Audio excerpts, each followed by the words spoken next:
Hello दोस्तों, स्वागत है हमारे YouTube चैनल डियो लर्नर्स में। और आज की क्लास में हम लोग पढ़ेंगे इम्पॉर्टेंट क्वेश्चंस के बारे में, जो कि ईवीएस के क्वेश्चन होंगे। पेपर 1 ईवीएस के अंदर पूछे गए जो क्वेश्चंस हैं उनके बारे में हम डिस्कस करने वाले हैं आज की क्लास में, जो कि आपके प्रीवियस ईयर क्वेश्चन है। तो पहला क्वेश्चन है यहाँ पर, जो कि एक न्यूमेरिकल फॉर्म में है और औसत चाल से रिलेटेड है। तो वन लाइनर की जो हमारी क्लास आई थी, जिसमें हमने वन लाइनर काफ़ी सारे पॉइंट्स वहाँ पर आपको बताए थे, तो उसी में हमने आपको बताया था इस फॉर्मूला के बारे में जिससे रिलेटेड क्वेश्चंस आपके एग्जाम में पूछे जाते हैं। तो देखिए, ये क्वेश्चन जो है हमारा वो है, मडगांव से नागरकोइल के बीच की दूरी लगभग 1134 किलोमीटर है। इस दूरी को कोई रेलगाड़ी 21 घंटे में तय करती है। तो इन दोनों शहरों के रेलवे स्टेशन के बीच रेलगाड़ी की औसत चाल मीटर प्रति सेकंड में क्या होगी। तो आपको देखिए यहाँ पर दूरी दी गई है, समय दिया गया है और आपको निकालना है चाल। तो चाल बराबर औसत चाल बराबर कुल दूरी बटे कुल समय, ये हमारा फार्मूला होता है। और इसमें आपको रखना है, तो दूरी हो गई 1134 किलोमीटर और घंटे 21 घंटे, और फिर यहाँ पर 5/18 का हम क्या करेंगे, गुणा करेंगे। क्योंकि ये जो हमारा है, ये देखिए किलोमीटर में दूरी दी गई है और घंटे में यहाँ पर समय दिया गया है, तो ये किलोमीटर प्रति घंटे में हमारी चाल आएगी। लेकिन मीटर प्रति सेकंड में पूछा गया है, तो डायरेक्ट ही हम इसे यहाँ पर इस प्रकार से बना लेंगे। अब देखिए, इसको आपस में आप यहाँ पर सॉल्व कर लेंगे। तो 9 से काटेंगे तो ये जाएगा 2 बार में, और ये जाएगा फिर 21 छक्के, और आपका जो यहाँ पर आंसर आएगा, इस 2 से इस 6 को काटेंगे 3, तो ये आएगा आपका 15 मीटर प्रति सेकंड। सही आंसर होगा इस क्वेश्चन का ऑप्शन नंबर फर्स्ट, 15 मीटर प्रति second is the right answer. अगला क्वेश्चन है डायरेक्शन से रिलेटेड, और डायरेक्शन से रिलेटेड भी कई सारी चीज़ें हमने आपको बताई थी। जिस प्रकार से क्वेश्चन पूछा जाए उसी हिसाब से हम स्टेप बाय स्टेप इसको सॉल्व करते हैं। कोई छात्र ए पर है और बी पर पहुंचना चाहता है, इसके लिए पहले वह ओ पर जाता है, और ओ कहाँ है, जो ए के ठीक उत्तर में 90 मीटर दूरी में है। तो देखिए, ए ये है, इसके ठीक उत्तर में ओ है यहाँ पर, और कितनी दूरी पर है, 90 मीटर दूरी पर है। फिर देखिए, फिर ओ से बी ठीक पश्चिम दिशा में 120 मीटर दूरी तय करने पर पहुंचता है। तो ये देखिए, ये है ओ से आप जाएंगे बी में, और ये है दूरी आपकी 120 मीटर। अब ए की बी से कम दूरी और बी के सापेक्ष ए की दिशा आपको बतानी है। तो ए से बी की कम से कम दूरी का मतलब होगा सीधा यहाँ पर इस प्रकार से हमको मिलाना है, और बी के सापेक्ष ए की दिशा भी हमको यहाँ पर बतानी होगी। तो हम तीर इस ओर ही डालेंगे, यानी बी से ए की ओर डालेंगे। तो ये दिशा आपकी कौन सी हो गई, ये हो गई दिशा आपकी साउथ ईस्ट, क्योंकि इस तरफ है पूर्व और नीचे है दक्षिण। तो साउथ ईस्ट यानी कि दक्षिण पूर्व दिशा हो गई। और दूरी कैसे निकलेगी, तो ये है हमारी 90 सेंटीमीटर, ये है 120 सेंटीमीटर। तो इसको आप यहाँ पर सॉल्व करेंगे तो 30 चौको 120 और 30 तियाँ 90। अब देखिए, 4 और 3 के साथ जो हमारी ट्रिपलेट बनती है, यानी ये हमारा कर्ण जो होगा ये होगा 5। लेकिन देखिए, यहाँ पर आपने किससे काटा है, आपने 30 से इसको काटा है, तो 30 का गुणा भी यहाँ पर करना होगा। इस प्रकार से शॉर्ट में आप इसको कर लेंगे, और 150 मीटर जो हमारी दूरी है वो आ जाएगी, यानी कम से कम दूरी 150 मीटर और दक्षिण पूर्व। तो ऑप्शन नंबर सी यहाँ पर हमारा सही आंसर होगा। इस क्वेश्चन को करने का आप अच्छी तरीके से समझ गए होंगे। हमको दिशा बतानी थी और बीच की कम से कम दूरी बतानी थी, यानी कम से कम दूरी का मतलब आपसे इसका कर्ण पूछा गया था। हम ऊपर गए बगल में, यानी 90 मीटर, 120 मीटर, और इनका ट्रिपलेट होता है 150 मीटर, यानी जो पाइथागोरस प्रमेय होती है, कर्ण स्क्वायर बराबर आधार स्क्वायर प्लस लंब स्क्वायर, उसका यूज यहाँ पर हमको करना होगा इस क्वेश्चन को सॉल्व करने के लिए। अगला क्वेश्चन है, निम्नलिखित में से स्लॉथ के बारे में सही कथन चुनिए। तो देखिए, मल्टीपल टाइम हम पढ़ चुके हैं स्लॉथ के बारे में, और आज की हमारी ईवीएस की लास्ट क्लास है, यानी अब हम ईवीएस अच्छी तरीके से पढ़ चुके हैं वन लाइनर फॉर्म में, टॉपिक वाइज। उसके बाद प्रीवियस ईयर के भी जो क्वेश्चंस हैं वो हमारे लगभग इसको लगाकर 16 क्लासेस यहाँ पर कंप्लीट हो जाएंगी, जिसमें हमने प्रीवियस ईयर क्वेश्चंस के बारे में डिस्कस किया है। तो इसलिए इस प्रकार से पूरी ईवीएस हमारी कवर होती है। और अब हम एसएसटी यहाँ पर स्टार्ट करेंगे, यानी पेपर 2 में जो एसएसटी का सेक्शन है, साइंस का सेक्शन है, उनके क्वेश्चन हम अब आगे आने वाली क्लासेज में करने वाले हैं।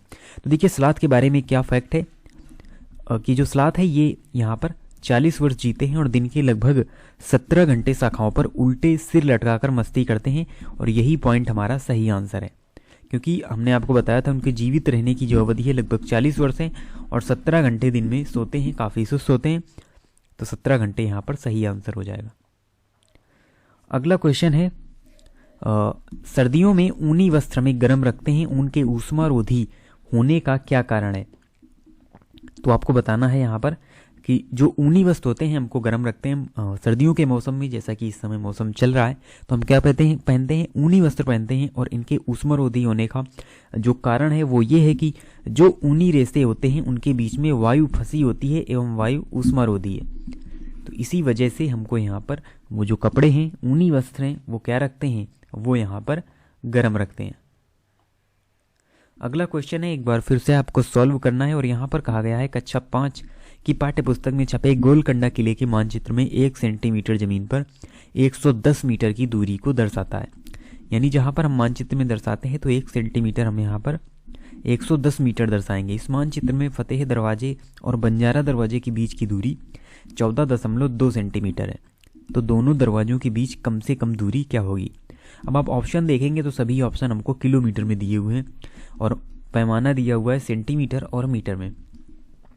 तो देखिए 1 सेंटीमीटर का मतलब 110 मीटर है, तो 14.2 सेंटीमीटर का मतलब होगा 110 इंटू 14.2 और इसका जब आप गुणा करेंगे तो ये बन जाएगा 1562.0 मीटर। आपको ध्यान रखना है ये आपका मीटर में आएगा क्योंकि ये सभी मीटर में ही यहाँ पर चल रहा है। देखिए सभी ऑप्शन हमारे दिए गए हैं किलोमीटर में, तो 1 मीटर में 10⁻³ किलोमीटर होंगे, यानी दशमलव हमारा 3 स्थान खिसक जाएगा और ये हो जाएगा 562 किलोमीटर। और ये है हमारा आंसर नंबर 3 1.562 किलोमीटर यहाँ पर सही आंसर होगा। तो पहले जो आंसर हमारा निकलेगा वो मीटर में निकलेगा, लेकिन ऑप्शन सभी किलोमीटर में है तो उसे हमको चेंज करना होगा। और आप सभी जानते हैं 1 किलोमीटर में 1000 मीटर होते हैं, तो 1 मीटर में 10⁻³ आपके किलोमीटर यहाँ पर हो जाएंगे। अगला क्वेश्चन है, 3 राज्यों का ऐसा समूह बताइए जिनके किनारे पर अरब सागर है। तो ये भी क्वेश्चन कई बार पूछा जा चुका है। इस तरफ है बे ऑफ बंगाल और इस तरफ है अरेबियन सी। तो इस तरफ वाले जो राज्य हैं, कई सारे राज्य हैं, उनके बारे में आपको बताना है कौन सा ऐसा समूह है। तो देखिए यहाँ पर केरल, कर्नाटक और महाराष्ट्र, और ये तीनों ही अरब सागर में ही सही आंसर होगा। केरल, कर्नाटक, आंध्र प्रदेश हमारा बे ऑफ बंगाल में है। इसमें भी आंध्र प्रदेश, उड़ीसा आ गया, ये दोनों ही बे ऑफ बंगाल में है। और नीचे आपका पश्चिम बंगाल आ गया, ये भी बे ऑफ बंगाल में स्थित है। तो सही आंसर होगा केरल, कर्नाटक और महाराष्ट्र। अगला क्वेश्चन है, एक ऐसा नाच जिसमें जमीन पर बांस की डंडी लेकर 2 लोगों की जोड़ी आमने सामने बैठती है, ढोल की ताल पर डंडियों को जमीन पर पीटते हैं तथा ताल के अनुसार डंडियों के बीच लोग एक कतार में खड़े होकर कूदते हैं, नाचते हैं। इस नाच का नाम और उस राज्य का नाम जहाँ के लोग नाचते हैं क्रमशः क्या है? यानी ये कौन सा डांस फॉर्म है? बांस की डंडी से ये रिलेटेड है और इसे देखिए बांस नृत्य के नाम से भी जाना जाता है। और ये जो बांस नृत्य है इसे हम कहते हैं चेराओ नृत्य, जो कि मिजोरम में किया जाने वाला एक लोक नृत्य है। चेराओ नृत्य या बांस नृत्य के नाम से इसे हम जानते हैं, जो कि मिजोरम में किया जाने वाला एक डांस फॉर्म है जिसमें बांस की डंडी लेकर ही आपस में लोग नाचते और कूदते हैं। अगला क्वेश्चन है, संसार की 5वीं और भारत की पहली ऐसी महिला जिन्होंने माउंट एवरेस्ट की चोटी पर कदम रखा, उनका क्या नाम है? तो देखिए माउंट एवरेस्ट पर चोटी पर कदम रखने वाली जो पहली महिला माउंटेनियर है वो कौन है? वो है बछेंद्री पाल। तो बछेंद्री पाल ही सबसे पहले यानी माउंट एवरेस्ट की चोटी पर इन्होंने कदम रखा था, तो इन्हें यहाँ पर भारत की पहली महिला का यानी भारत की पहली महिला कहा जाता है माउंट एवरेस्ट पर पहुँचने वाली। और संतोष यादव है, वो भी एक माउंटेनियर है, लेकिन सबसे पहले जो पहुंची थी वो थी बछेंद्री पाल। अगला क्वेश्चन है, प्रसिद्ध भारतीय त्योहार होली और दीपावली के विषय में निम्न कथनों में से सही कथन को चुनिए। ये दोनों त्यौहार पूर्णिमा को मनाए जाते हैं, गलत है। ये दोनों त्यौहार अमावस्या को मनाए जाते हैं, गलत है। दीपावली पूर्णिमा को, होली अमावस्या को मनाई जाती है, ये भी गलत है।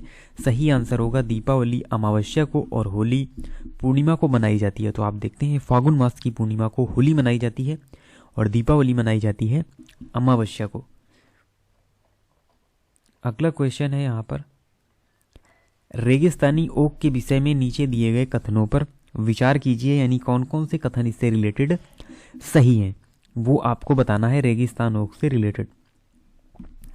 देखिए, यह वृक्ष लगभग किसी कक्षा के कमरे की दीवार की ऊंचाई तक बढ़ता है, तो ये बिल्कुल सही हमारा कथन है यहाँ पर। उसके बाद, यह वृक्ष अबू धाबी में पाया जाता है, तो ये कथन गलत है। इस वृक्ष के तने में जल एकत्र होता है, स्थानीय लोगों को जब आवश्यकता होती है तो पाइप से निकालकर जल पीते हैं, बिल्कुल सही बात है। उसके बाद, इस वृक्ष की जड़ें वृक्ष की ऊंचाई लगभग 30 गुनी गहराई तक नीचे जमीन में भीतर जाती हैं जब तक जल तक ना पहुंच जाए, तो ये भी कथन सही है, क्योंकि ये एक रेगिस्तानी वनस्पति है तो इसकी जो जड़ें हैं वो काफ़ी नीचे तक जाएंगी जिससे कि उनको वहाँ पर जल मिल सके, तो गहराई तक जड़ें जाती हैं।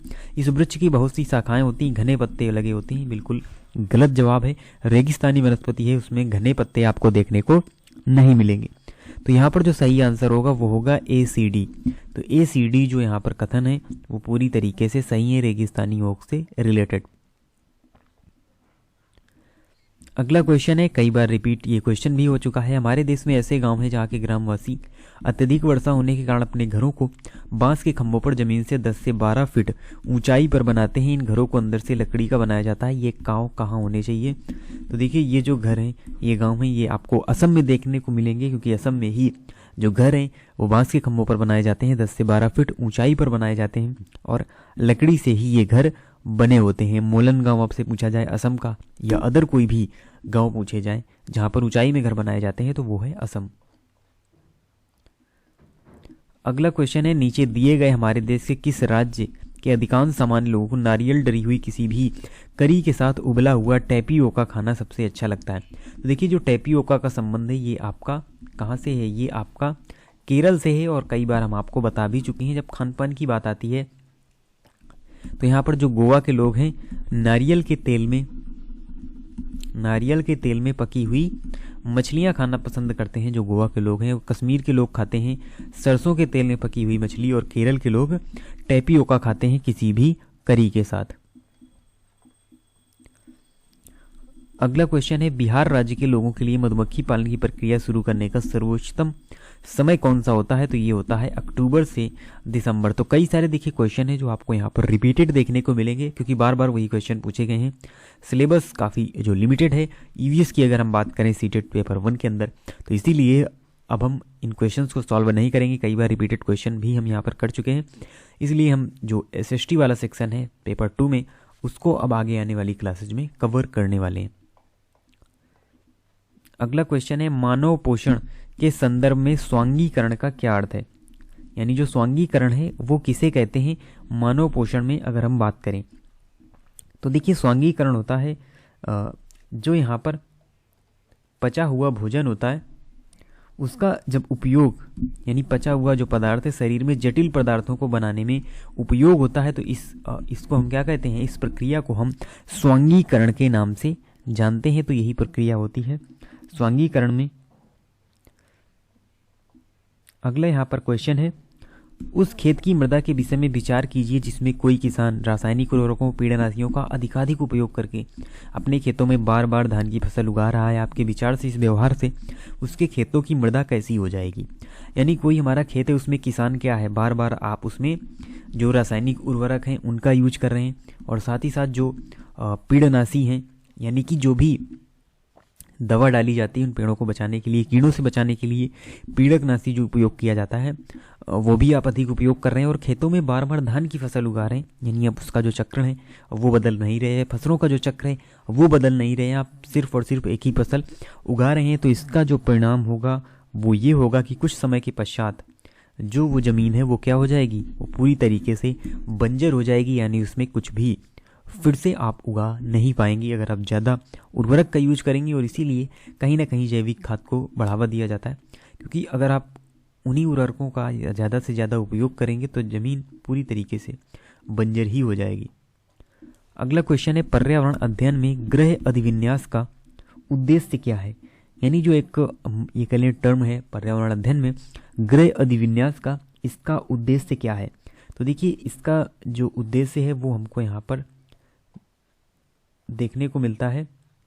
जो भी यानी हम ये कह लें कि पर्यावरण अध्ययन में जो ग्रह अधिविन्यास है उसमें क्या होना चाहिए कि अधिगम का यहाँ पर विस्तार करना, पुनरावृत्ति करना या सुदृढ़ीकरण करना, सीखने का विस्तार करना बेसिकली यहाँ पर सही आंसर होगा। और सीखने का विस्तार ही होगा किससे, गृह अधिविन्यास।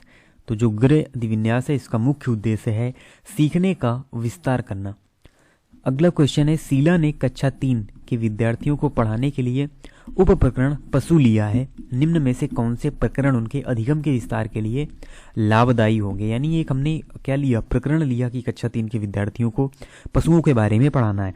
अब देखिए इसमें क्या होगा, यानी इसके लिए कौन सा लाभकारी होगा नीचे दिए गए। तो कविता से स्थानिक पशुओं के नामों का उच्चारण करना। तो देखिए कविता से आप उतना प्रभाव नहीं डाल पाएंगे। फिर उसके बाद प्राणी उद्यान के पशुओं तथा स्थानिक पशुओं के चित्रों को देखना। तो चित्र में भी आप देखेंगे तो कहीं हद तक समझ जाएंगे नामों की अपेक्षा। अगर आप उन पशुओं के चित्र देखते हैं तो आपको कुछ चीज़ें समझ में आएंगी, यानी उन विद्यार्थियों को समझ में आएंगी जो कक्षा 3 के विद्यार्थी हैं। फिर है अगला प्राणी उद्यान में पशुओं या जानवरों को देखना। तो देखिए ये सबसे उपयुक्त होगा क्योंकि आप लाइव देख रहे हैं, उनको चलते हुए देख रहे हैं, उनकी एक्टिविटीज़ देख रहे हैं। और प्राणी उद्यान जिसे हम चिड़ियाघर कहते हैं उनमें जब आप पशुओं या जानवरों को देखेंगे, यानी जो छोटा बच्चा है कक्षा 3 का जो छात्र है, अगर जब वो प्राणी उद्यान जाएगा, उन जानवरों को देखेगा, उनके एक्टिविटी देखेगा, तो वो उसके माइंड में ज़्यादा प्रभावकारी होंगी। यानी उन चीज़ों से वो ज़्यादा समझ में आएगा जब आप वहाँ पर उनको बताएंगे कि ये देखिए ये शेर है, इस तरीके से चलता है, इसकी इस प्रकार की एक्टिविटीज होती हैं। तो अगर इन चारों में हमें अपेक्षा करें तो सबसे ज़्यादा जो लाभदायी होगा वो होगा प्राणी उद्यान में पशुओं या जानवरों को देखना। अगला क्वेश्चन है जल से संबंधित त्योहारों को समुदायों द्वारा मनाने को ज्ञात करने के लिए सर्वाधिक उपयुक्त युक्ति कौन सी है। तो देखिए अगर जल से संबंधित त्योहारों को आपको समुदायों द्वारा मनाने को ज्ञात करना है तो इसके लिए आपको परिवार तथा समुदायों में जो बुजुर्ग हैं उनसे बातचीत करना होगा। बुजुर्गों से जब आप बातचीत करेंगे तब आप सर्वाधिक जो उपयुक्त युक्ति आप हैं वो समझ पाएंगे इन मनाने को, जो भी जल से संबंधित त्यौहार हैं उनको मनाने से रिलेटेड। अगला क्वेश्चन है कक्षा 1 तथा 2 में पर्यावरण अध्ययन की कोई पाठ्य पुस्तकें क्यों नहीं है। तो देखिए ये क्वेश्चन जो हमने लाइव क्लास की थी तो उसमें हमने आपको बताया था, ये क्वेश्चन वहाँ भी आपसे पूछा गया था कि किस लिए जो ये है यानी इनको रखा गया है।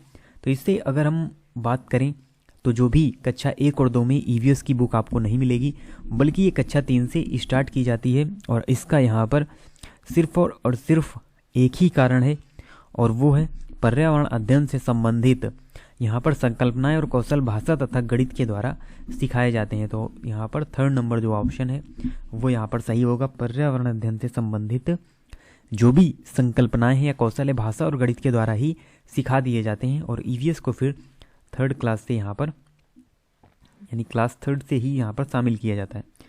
अगला क्वेश्चन है निम्न में से कौन सामाजिक सांस्कृतिक वातावरण का उदाहरण है।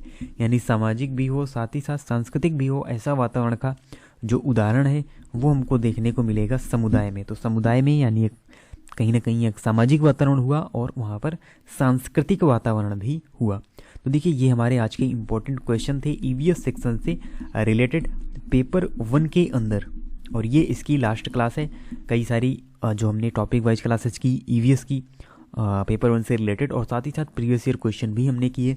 और अब जो आगे हमारी क्लासेज आएंगी वो एसएसटी एंड साइंस से रिलेटेड होंगी, जो कि आपका पेपर 2 से रिलेटेड है। तो कुछ लोगों ने एसएसटी यहाँ पर ऑप्ट किया होगा, कुछ लोगों ने साइंस को ऑप्ट किया होगा। तो दोनों ही क्लासेज पहले भी हमारे चैनल पर हो चुकी हैं और फिर से हम जो प्रीवियस ईयर क्वेश्चन हैं उनको यहाँ पर सॉल्व करने वाले हैं। तो आप इसी तरीके से चैनल से जुड़े रहें। मिलते हैं आपसे नेक्स्ट वीडियो में न्यू इंपॉर्टेंट क्वेश्चन के साथ, और तब तक के लिए धन्यवाद।